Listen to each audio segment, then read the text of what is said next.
आज की बड़ी खबर आपको बता दें, Pune hit and run case में बड़ा अपडेट सामने आया। अब तक 4 आरोपियों की गिरफ्तारी हो चुकी है। नाबालिग के पिता की आज कोर्ट में पेशी है। विशाल अग्रवाल की होगी कोर्ट में पेशी। 4 दिन की पुलिस हिरासत में है 3 आरोपी। तो ये मामला पूरे देश भर में सुर्खियों में छाया हुआ है। पुणे में जो हुआ वो वाकई दिल दहला देने वाला था, जिसमें 2 इंजीनियर्स की मौत हो गई, 2 युवा इंजीनियर्स की मौत हो गई जिनकी उम्र 24 साल थी। ये दोनों मध्य प्रदेश के रहने वाले थे और जिनकी मौत हुई है उनके परिवार का रो रो कर बुरा हाल है। परिवार वाले सदमे में हैं। तस्वीरें उसी हिट एंड रन की आप देख रहे हैं और अब बड़ी जानकारी सामने आई है। जानकारी ये कि जो आरोपी के पिता हैं उनकी आज कोर्ट में पेशी होगी। विशाल अग्रवाल की कोर्ट में पेशी होगी और उसके अलावा बाकी आरोपियों को भी गिरफ्तार कर लिया गया है, क्योंकि पुणे में शनिवार की रात को एक लड़का अपने दोस्तों के साथ पहले पब जाता है, शराब पीता है, फिर रात को 2:15 बजे के करीब जब वो वापस आ रहा होता है तो 200 किलोमीटर की रफ्तार से गाड़ी चलाता हुआ एक स्कूटी को टक्कर मार देता है, जिसमें 2 लोगों की मौत हो गई।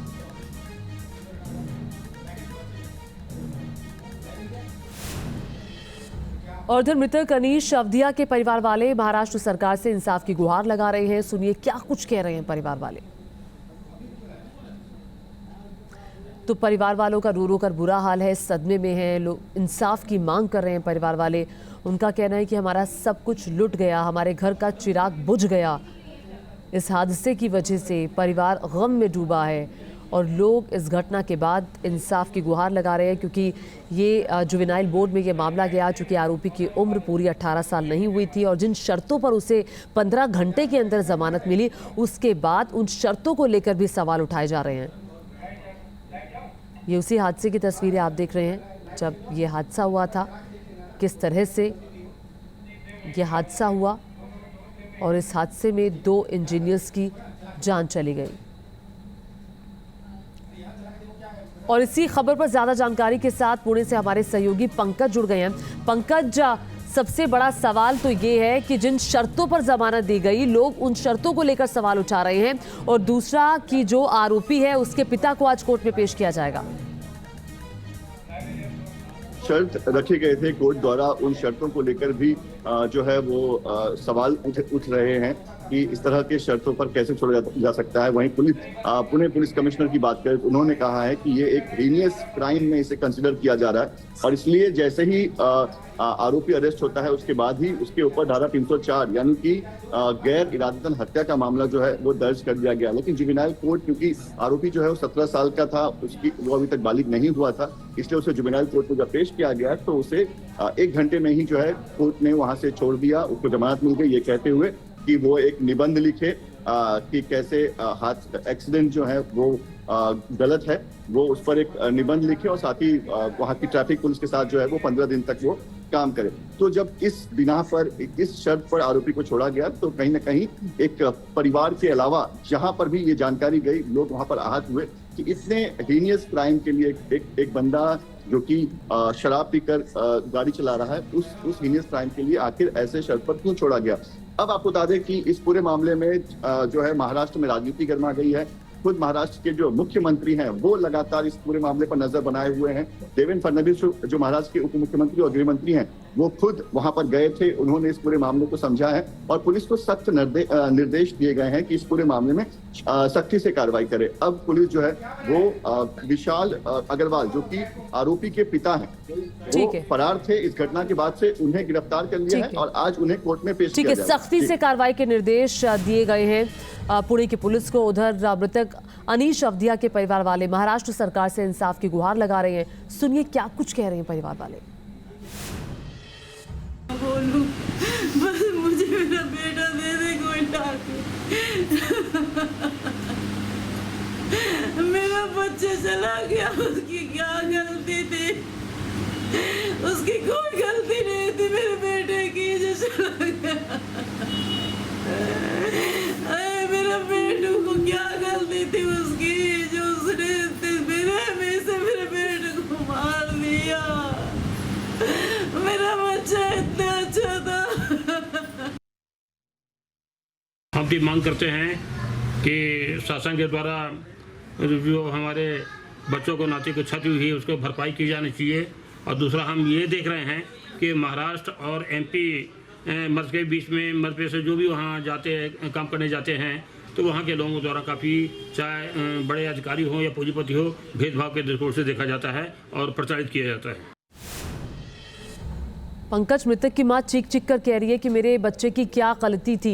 ये दोनों युवा इंजीनियर्स थे, नौकरी करने के लिए पुणे गए थे, ये हादसा हो गया, दोनों की जान चली गई।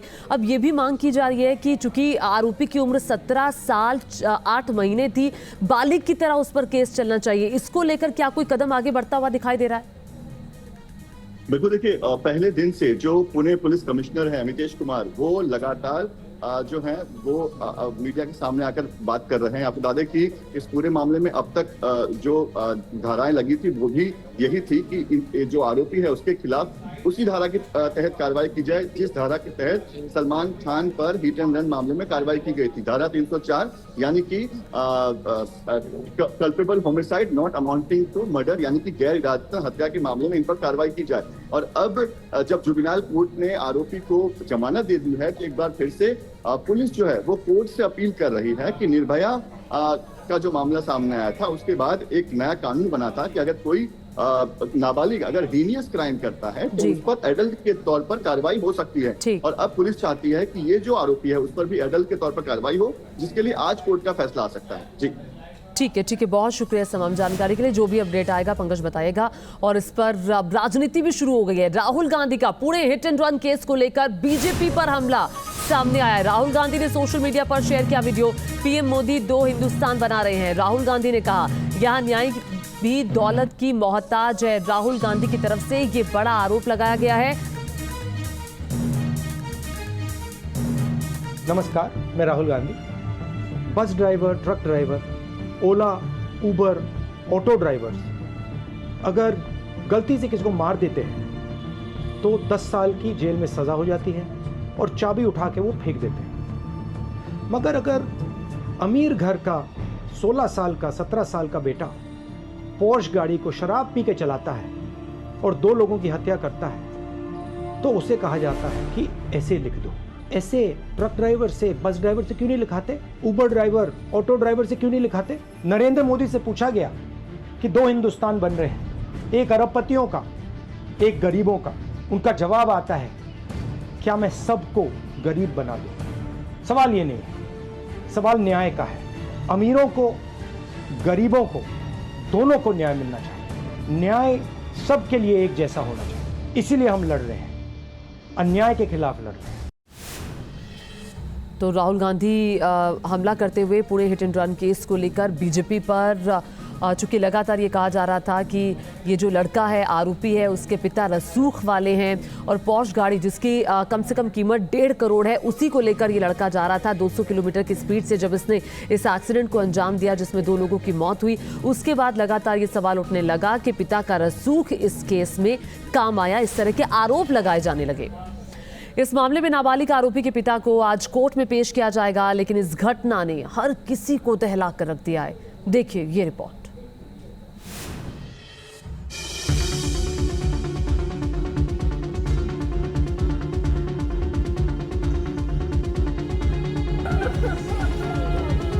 दो करोड़ की कार, 240 किलोमीटर की रफ्तार,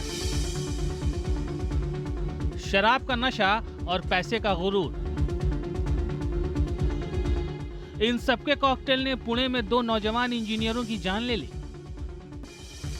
लेकिन इस मामले में पुलिस और कोर्ट की तरफ से जो कार्रवाई की गई उसने पूरे देश को दहला दिया। 2 लोगों की जिंदगी छीनने वाले आरोपी को अदालत ने महज 300 शब्दों का निबंध लिखने और 15 दिनों तक ट्रैफिक पुलिस के साथ काम करने की सजा सुनाई। हालांकि न्यूज नेशन ने जब इस मुद्दे को उठाया तो पुलिस ने आरोपी के पिता को गिरफ्तार कर लिया है। इस बीच आरोपी के शराब पीने का सीसीटीवी फुटेज सामने आने के बाद पुलिसिया कार्रवाई भी सवालों के घेरे में है। इस वीडियो के सामने आने के बाद नाबालिग आरोपी को शराब परोसने वाले 2 लोगों को भी अरेस्ट कर लिया गया है। दरअसल 18 मई की रात पुणे में जो कुछ हुआ वो दिल दहलाने वाला था। सॉफ्टवेयर इंजीनियर अश्विनी कोस्टा अपने दोस्त अनीश अवधिया के साथ डिनर कर वापस लौट रही थी। इसी दौरान पोर्श कार ने उसकी बाइक को टक्कर मार दी। हादसे में दोनों की मौत हो गई। मौके पर मौजूद लोगों ने आरोपी को पकड़ लिया और पुलिस को सौंप दिया। लेकिन इस मामले में जो कार्रवाई हुई उसने कई सवाल खड़े कर दिए हैं। कोर्ट ने आरोपी को 3 शर्तों के साथ जमानत दे दी। जुवेनाइल कोर्ट ने उसे सिर्फ 15 घंटों में ही उसे रिहा कर दिया। बेल पर वो रिहा हुआ, लेकिन बेल देते समय कुछ पॉइंट्स डाले हैं, जो 3 पॉइंट्स सामने आए। पहला पॉइंट कि उसे आरटीओ के रूल्स पढ़ने पड़ेंगे। दूसरा पॉइंट, उसे जब बात कर रही है तो एक साइकियाट्रिस्ट के पास जाकर कहीं वो नशा नहीं कर रहा है, और यदि अगर नशा कर रहा रहेगा तो उसके पीछे क्या वजह है वो जानने के लिए बताया गया। और तीसरी कि उसे सिर्फ और सिर्फ 300 शब्द का ए से लिखा गया। फिर क्या था? 2 लोगों की जिंदगी लेने वाले पोर्श कार का मालिक महज 15 घंटे के अंदर आजाद हो गया। हालांकि जब परिवार से लेकर मीडिया ने आरोपी को मिली बेल पर सवाल उठाया तो पुणे पुलिस ने इस मामले में हाईकोर्ट जाने की बात कही है और दावा किया कि वो कोर्ट से नाबालिग आरोपी पर बालिग की तरह केस चलाने की परमिशन भी लेगी। हमने इस केस में 304 आईपीसी के तहत कार्रवाई की है, जो कि नॉन बेलेबल सेक्शन है। इसमें नॉर्मली 304 ए जो कि एक फेटल एक्सीडेंट में लगता है, उस पे हम उसके अलावा हमने 304 आईपीसी के तहत कार्रवाई की है, क्योंकि ये एक अत्यंत हीनस इंसिडेंट था जिसमें एक एक्यूज्ड दारू के नशे में रैश ड्राइविंग करते हुए नैरो सड़क पे इस प्रकार से डेंजरसली गाड़ी चला रहा था।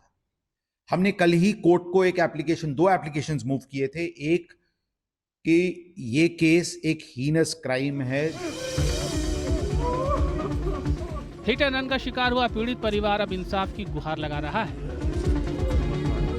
पापा से ही रोज बात करती थी, पापा से ही हुई थी। वो पार्टी में जाने का बताया था उसने, खाना खाने के लिए जाएंगे हम, बस उतना ही बात हुआ था।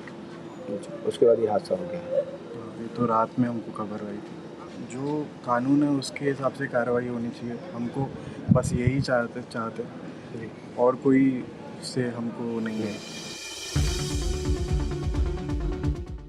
चौतरफा सवाल उठने के बाद अब इस पूरे मामले में पुणे पुलिस ने सख्ती दिखाई है। नाबालिग को शराब देने के आरोप में सागर चोडिया और प्रहलाद भुटादा के खिलाफ एक्शन लिया जा रहा है।